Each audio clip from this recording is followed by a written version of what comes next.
the people, the original people on the earth, had no light. There's no light. Everyone's stumbling around. People are, hitting their toes, running into things. They can't find their way. It's annoying. And finally, Raven is so annoyed, and he's so tired of stubbing his toe and so tired of running into things that he just sets off on a mission. And he tells the chief, I'm going to go find light. And the chief says, if you find light, I'll give you my daughter in marriage, her hand in marriage, as you do in mythology. Right. And so he flies and flies and flies and flies for days toward this very subtle, like the lightest place in the sky he can find.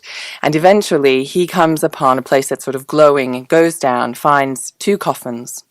One has the sun and the other has the moon and the stars inside. And so he picks up the coffins in his beak and carries them back and brings them back to the chief. And the chief is so excited that not only does it give him one of his daughter, it gives him two, because he brought back both the sun and the moon and the stars. I see. Bonus. And another variation is also beautiful, which is well, in some ways, the chief has stolen the sun, the light, kept it for himself in his own private space, has it in coffins. Again, the coffin theme is interesting. I find that really fascinating, that light, dark, birth, death, kind of thing. And so this time the cunning Raven knows the chief has it, turns himself into a pine needle, falls into the river where the chief's daughter is drinking, and she becomes pregnant with the Raven. He's born as a normal-looking child, but he has funny eyes always, and grows up until he's big enough to open the two boxes with the moon and the stars. I like that and the version. sun. Yeah, they're both interesting. But you can see the relationship, even though they're from completely different stories, they have that same kind of feeling. The patience and the cunning of the Raven I really love, to be patient enough to grow up, to open the boxes. It's not something we think about in, waiting 10 years to get a task accomplished. Right. So this myth is the basis of your current exhibition at Kingscott, then. It's the inspiration. I mean, people could look at these paintings and think that has nothing to do with the myth, but it's the starting point from which I let my mad mind go and, see what images come. Yeah. Do you say that tongue-in-cheek, your mad mind, or do you really feel, in some ways that this is sort of out of your control and that it's just, that you're just creating this as long as you don't sort of stop yourself? Well, I think I have the luxury in some ways of allowing myself to go outside of conventions, to go outside of any kind of linear. I go into this meandering labyrinth of thought processes and images. And so in that respect, I suppose most people, especially very traditional people, would find it, resembling madness. But of course, I live in a safe container, so it's okay. The men in white coats aren't coming to take me away. But I think it's the kind of madness we probably are starving for. We live in such a hyper-linear model right now that, people are blowing up buildings and stuff, so it's a funny time. But I do think that there's a place and a need for actually allowing this sort of wisdom to come in. And so I think that's what I mean. Traditional Western culture would call it madness, and I think of it as listening. Actually, I do think there is a kind of madness, because most people would think, what are you on about? They'll come and they'll read the prose that I have put with the work, and they either will love it or they'll hate it, probably, which is good. Then I think I've accomplished something. Yeah, I know that you feel that way as an artist, and it's probably a very valid way to feel as an artist, that, not everyone's going to necessarily get your stuff or even like it, but that's okay. But they might be touched by one aspect of it, and that will make me thrilled, There is a poem that you want to read that sort of goes with the exhibit. Is this going to be in the exhibit space? It will. Well? I'm going to have the paintings. I'm making it a little more like an installation. I'm getting more and more into this idea. So show the paintings, show some prose stories, maybe a little bit of how the painting came to be, and also any kind of, I gather up images and words that inspire me along the same theme. And this is one piece I came across in researching the myths. And it's from a poem called Dream Ravens by Nancy Wood. This is the last stanza of the poem. Ravens, let there be peace among us. May we fly as one idea. Ravens, give memory to my dreams, so that I may hear the voices of my ancestors telling me that all the world is changing and my fears will turn to leaves. And why do you think that's particularly sort of poignant today? Well, things are changing incredibly fast. We do not have a lot of control. We would like to believe we have control over things, but that birth, death, rebirth theme is so prevalent. I mean, hopefully, everyone is much more aware of the cycle of life. I mean, we will die, and it's fascinating that we still, as a culture, it's a poverty that we don't embrace and celebrate that as part of the process of life. And so this has been an opportunity, the events of September the 11th and all the things that have followed have been an opportunity. Some people have grabbed that opportunity and other people have chosen to become very bitter and very angry, and it'll all change. I love the line, and my fears will turn to leaves. So much of that kind of fierce energy, rage is just fear, and so how can we transform that fear, and to me, the myths that aren't black and white, mythology to me tends to have a lot of gray, which is why I love it.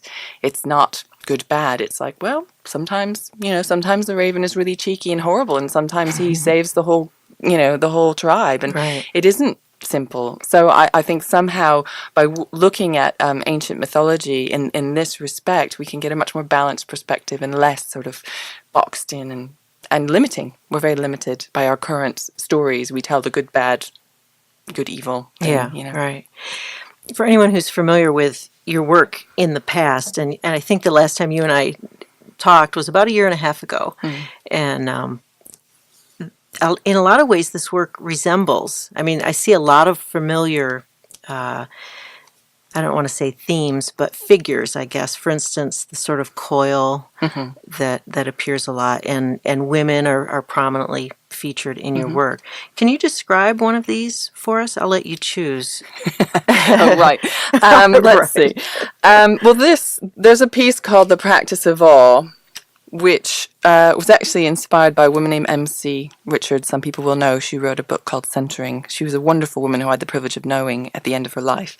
And she basically said, all creativity is the practice of awe. And I just was stunned by that remark. She was this kind of ornery old woman who had a lot to share, and she was difficult to live with and wonderful as well. Anyway, so this is an image of a raven just kind of looking back and reviewing life and where he's been, but not analyzing anything, just kind of aware, conscious of he's sitting on top of this standing stone with a hole in it. It's actually a particular stone that's very magical in Cornwall. And he's not analyzing the situation. He's not wondering how the stone was constructed. He's not wondering why there's a hole in the stone or analyzing its uses. He's just there, very present, very aware of the present moment. And it's like if we can find that kind of beingness in our day-to-day lives, even for just 15 minutes, it would change our quality of life. I really, I know for myself, speaking for myself, I get so busy being busy, but I just forget completely about sitting still and noticing.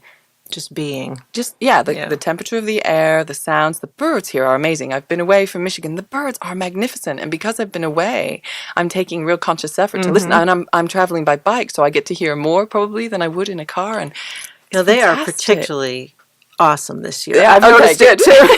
I've noticed it too. I think maybe because spring was such a long time coming. Yeah. I know I've picked up on that too. Yeah. That's something that I certainly try to be aware of, sort of just the idea of just being and appreciating, what is around you and not always trying to get something done or... Exactly. Yeah. The last exhibit I did in England was called Will You Live Until You Die, which was incredibly controversial and ended up getting censored, and there were problems. Some people were very perturbed by that theme, which feeds right into this, of course. And it's that same idea. It wasn't about death.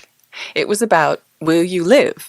Will you live? This is an opportunity. And both these exhibitions, I chose the themes before the events of September the 11th, because that's life. You have to choose things way in advance. And it's very exciting to see how, almost like be careful what you wish for, this theme is much more poignant now than it would have been at other times. Right. And I've, so many artists have had, it's almost like like we knew something before we knew or before it Absolutely. happened, Yeah. because so many artists have said the same Finger type on the of thing. pulse, that's what you expect artists to do for the culture, don't you? That's Expect them to be right. the finger on the pulse, because Yes. we let ourselves go into that, labyrinthine space in our psyches, and Right. yeah. So the exhibit's called Raven Steals the Moon. It's at the Kingscott Gallery through the end of June, and the artist reception is June 7th from 6 to 8. I want to talk real quickly about, and this will be hard to talk quickly about, but a workshop that you're doing later in June up in Traverse City, and this is called Affirming the Female Body.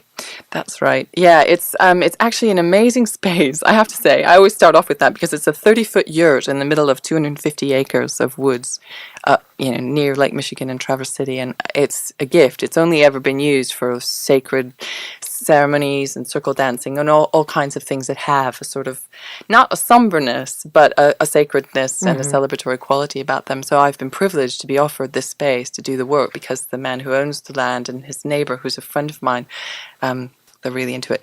But it's an opportunity for women to come together. I do this work all over England and Europe, really to celebrate through ceremony, through creative work, through expressive movement, all kinds of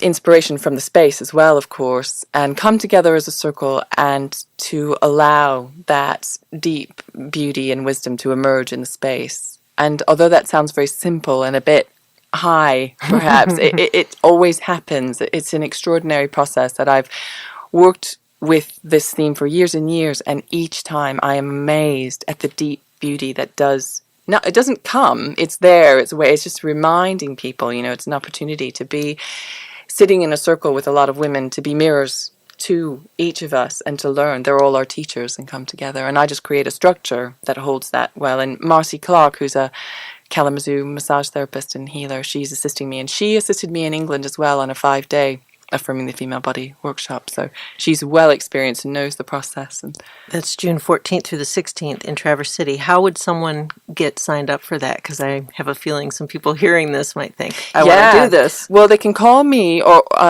they can call Alison, who's organizing it up in Traverse. And that information is all there. Where would they call you? Their number's on there, actually. It's 345-0462.